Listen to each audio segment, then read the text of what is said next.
What's up? It's Saturday today, and may pupuntahan tayo. We're going south, particularly sa Imus, Cavite, kung sa may ALX Action Cam and Motorcycle Gear. So pagka narinig mo na yung shop na yan, alam mo na. I have finally decided na kunin yung OSEC S60.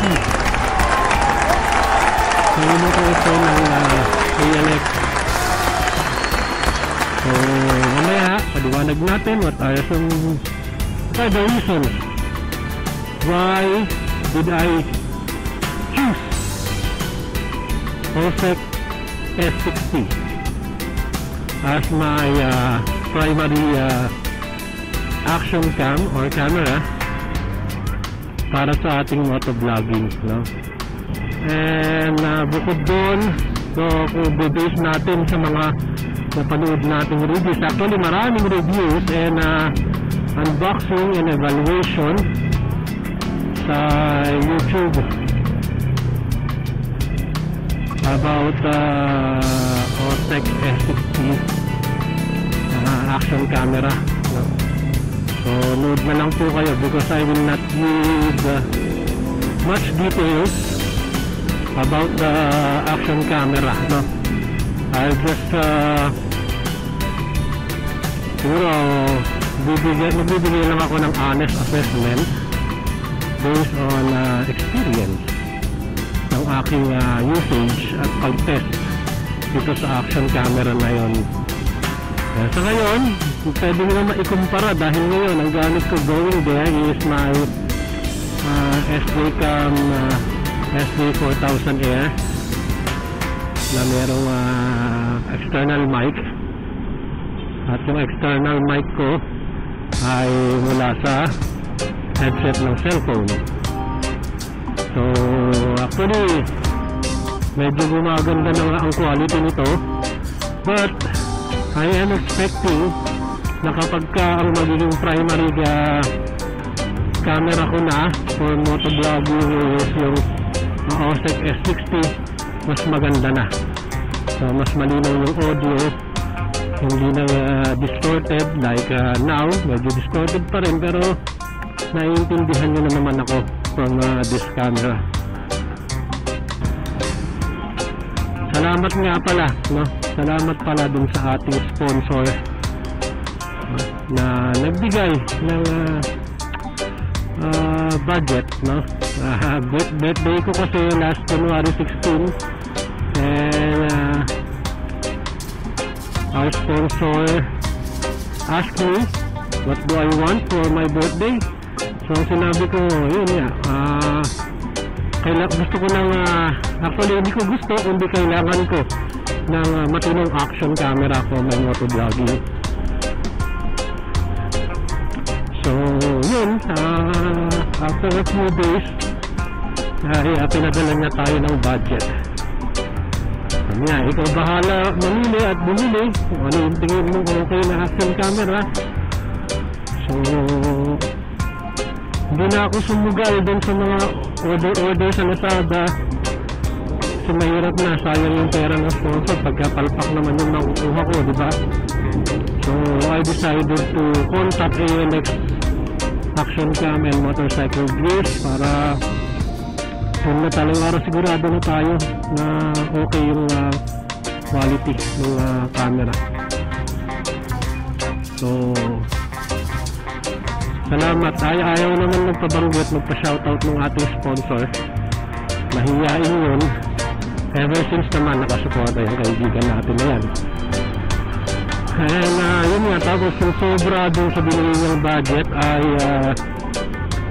ibinili natin ng bagong helmet, no? kasi ito nga ang gamit natin sa Brixton 2.0. Kailangan natin ng siyempre babagayan natin yung pagiging retro. So bumili ako ng retro helmet, pero hindi naman yung mga mamahali na retro helmet. Bumili tayo ng Zebra na retro classic helmet. Wala pang 3,000 yung presyo sa Riders Blue Zone sa Pasay. Shoutout sa RGZ o Riders Blue Zone sa Pasay. Ang dami yung freebies na kasama dun sa binili natin helmet na Zebra Classic o retro helmet. Nandyan lang ang shop nila, nandyan lang sa Pisa Mora, no? Sa may Pasay, malapit sa Arnais. Anyways, ayun, salamat sa mga sponsors at napaka ganda ng ating birthday, no? At meron tayong ganitong mga regalo. So, salamat sa inyong lahat. At yun, so balikan ko na lamang kayo dahil umaambon. Magkita-kita na lang tayo doon sa Yumas Cavite, okay? Bye-bye!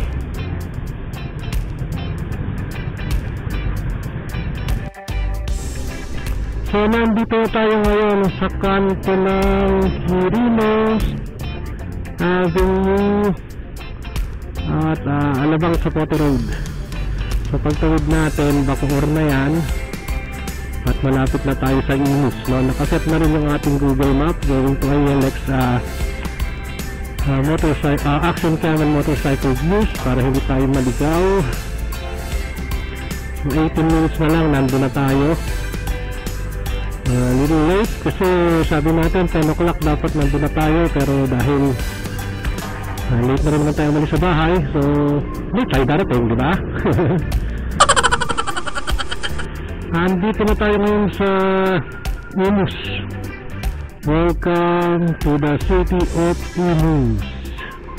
So ayun, tinutuntun na natin kung saan yung exact location ng ALX Action Cam and Motorcycle Views. Sunod na titiwala tayo ng Google Map na hindi tayo iligaw. Dahil first time po natin pupunta dito.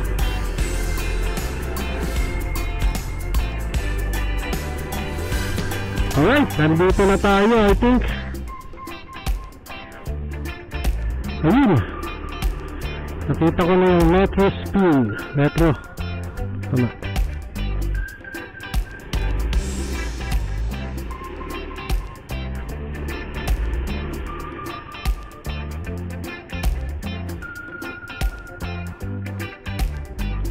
So, nandito na tayo ngayon sa ALX Action Cam sa Imus branch. So balikan ko kayo mamaya. Pagbalik natin, yun na yung gamit nating camera para matesting natin at maipakita ko sa inyo kung gaano okay ang kalidad ng OSEC S60. Bye for now!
Alright, kumusta ba ang aking audio?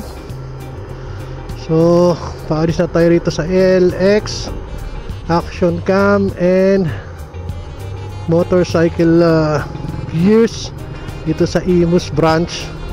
Nakuha na natin tong OSEC S60, no? So, kumusta kaya ang audio natin at yung recording ng video? Comment naman kayo sa ibaba. So, ayun na nga,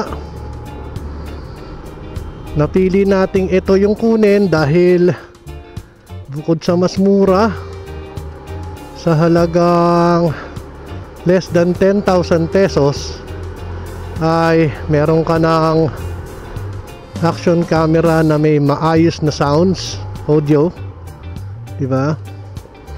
Meron ka ng mic, external mic na maayos, maganda ang audio. At with regards to video, based sa mga reviews, hindi rin naman siya nalalayo sa GoPro, diba? Kung mag-GoPro ka, magkano yung pinakamurang GoPro? Kahit second hand, makakabili ka 10,000 GoPro Hero 7 Black na meron ng ang tawag doon, yung hyper smooth, yung image stabilization nila feature. Gimbal killer nga ang tawag noon sa GoPro Hero 7 Black, diba? Dahil sa kanyang image stabilization. Itong OSEC S60 meron na noon image stabilization, at isang feature na meron sa GoPro na meron din dito, yung kanyang super wide angle. At yun ang gustong gusto ko ngayon dito. Napaka wide nung kanyang kuha. So marami tayong makikita, mga kapatid, di ba? Pag tayo bumabiyahe. Same with GoPro, meron din siya noon, di ba? Isipin mo, bibili ka ng kahit second hand na GoPro na Hero 7 Black, 10,000. Bibili ka pa ng mic adapter na halagang 3,000 plus. And then yung extra mic, external mic, kasi pa niya peri-peri, gagastos ka ng halos almost 15,000. What? For an action camera. Tapos second hand pa, di ba? Kaya eto, wala pang 10,000. Di ba? Almost 8,000 lang ang binayaran natin. Kumpleto na. Charging dock, 2 extra batteries na nagtatagal ng 2 oras ang baterya, ang kanyang capacity. So what else ang hahanapin ko pa dito, di ba? Kaya dito na ako, ito na yung binili ko, ito na yung isa ko sa choice. Even I have budget, kung bibili ako ng high-end, hindi rin ako bibili ng GoPro, kasi hindi dahil sa masama ang loob ko na sobrang mahal at sobrang magastos siya. At ang isang ideal dyan sa akin, yung DJI Osmo Action camera.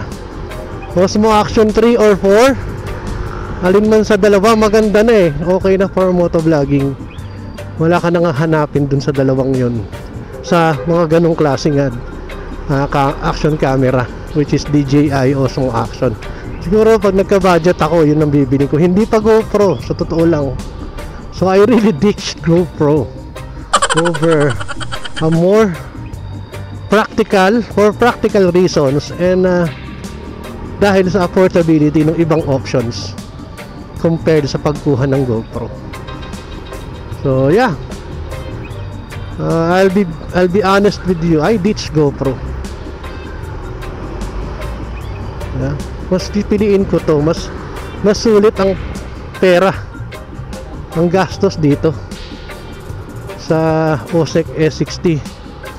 At kung sakali man magkaroon ako ng pera, mas sulit pa rin ang gastos kung ang bibiling ko ay DJI Osmo Action camera. 3 or 4, alin man sa dalawa. Di ba? Pag kinumpara mo sa GoPro, hindi ko naman matatawaran yung quality na meron ng GoPro. No, hindi ko matatawaran yun. Maganda naman talaga ang GoPro Hero action cameras. At continuously nag-i-improve pa yan. No? Hi, yun. Hindi ako talaga maalam masyado sa ganitong klase mga review, pero pinipilit ko para sa inyo, para ma-share ko sa inyo.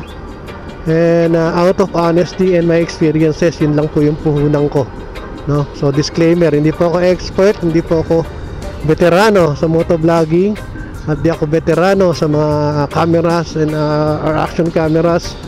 I just share what is my experience upon using it, at sa pag-test natin, at sa syempre tawag dito yung bilang isang consumer, di ba? Yung pananaw bilang isang consumer, no? Wise spending baga, di ba? Ano yun sa tingin ko ay may element ng wise spending,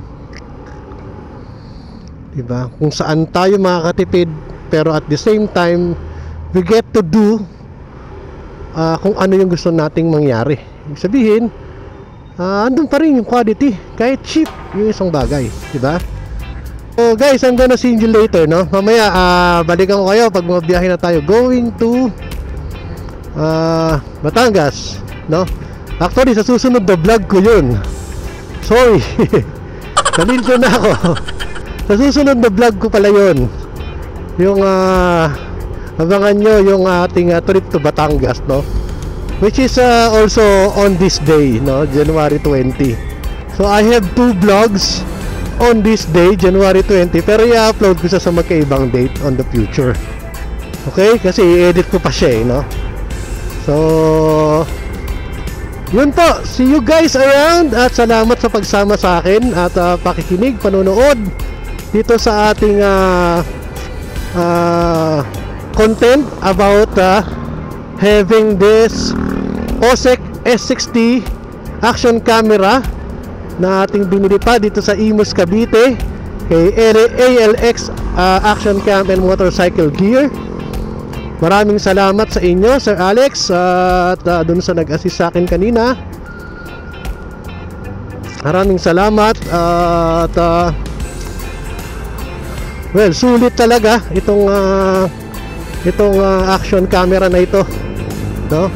So next vlog, panoorin nyo po yung ating trip to Batangas, no? Sa Nasugbo. Okay, so magandang araw sa inyong lahat, and ride safe everyone. At this is your Sir Don with a clear audio, signing off.